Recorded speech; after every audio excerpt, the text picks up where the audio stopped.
IFM News. IFM News. IFM News. Lokal. Inbatad ni Mr. Louis Cabrera, coach iti Los Baños team at Itanawon City ti kadakkelan na karita wenno kangunaan na kalaban na iti grupo da.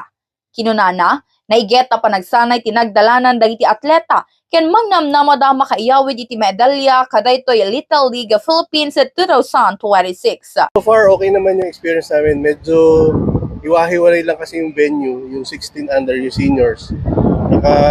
Ano kami sa Bacara, National High School. So ang nabago lang, hindi namin nakikita yung mga ibang events, ibang divisions ng mga games. So yun lang ang nabago. First time here in Ilocos Norte, pero yung sa Sur nakapunta na naman. So every year, nagre-represent naman ng Los Baños sa Philippine Series. Last time we were in Samar, we placed third sa seniors. Then the other, nagtanawan din, tapos nawala lang kami sa Isabel. So every year, it's a commitment for the Little League that Los Baños will be participating every year sa Philippine Series. Kabayatan na inpakaamo ni Mr. Marlon Caspillo, coach ti Muntinlupa. Balitok a medalya iti gagumda nga iyawid iti lugar da. Iti sabali abangir in Binglay na kalikagumda iti agpasyara. Iti agduduma a tourist destination iti probinsya ng runa ket kaaduana kadakwada ket damo dalaang ditoy probinsya. So far okay naman. Medyo mababait naman ang mga tao at palangiti. At medyo hindi naman ganun ka-komplikado yung lugar. Parang at home din kami. Para din kami nasa Manila. Ano po yung mga inaasahan natin dito sa province ko ng Ilocos Norte?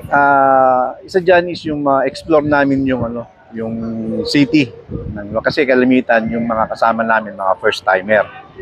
Second time ko rito, ang first time ko yung last year palaro, nandito rin ako noon.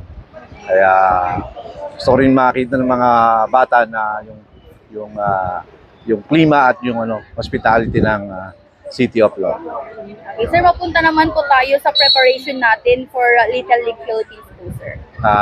Talagang kami, nagsakripisyo kami ng gusto, yung mga bata, nagbibilad sa araw para yung mamit namin yung common goal namin, yung manalo sa tournament na to.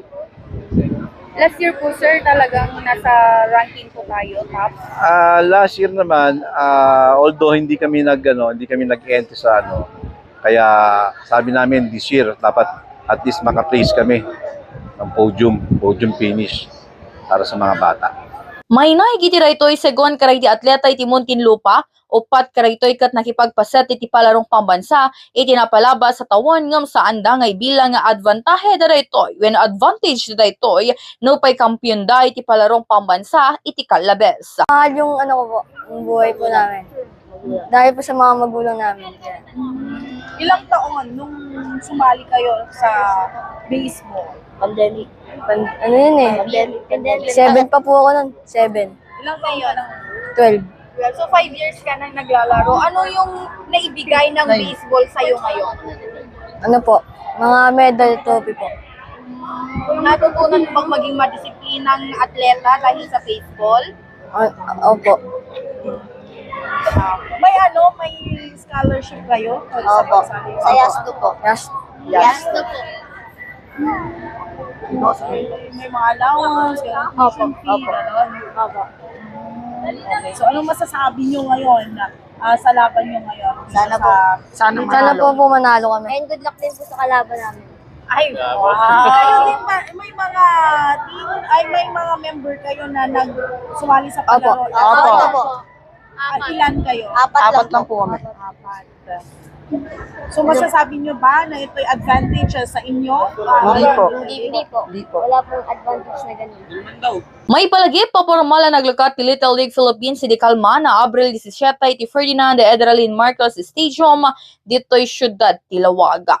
Para ti IFM News, Idol Bernadette Toledo, Tatak IFM. IFM News. IFM News. IFM News. Lokal.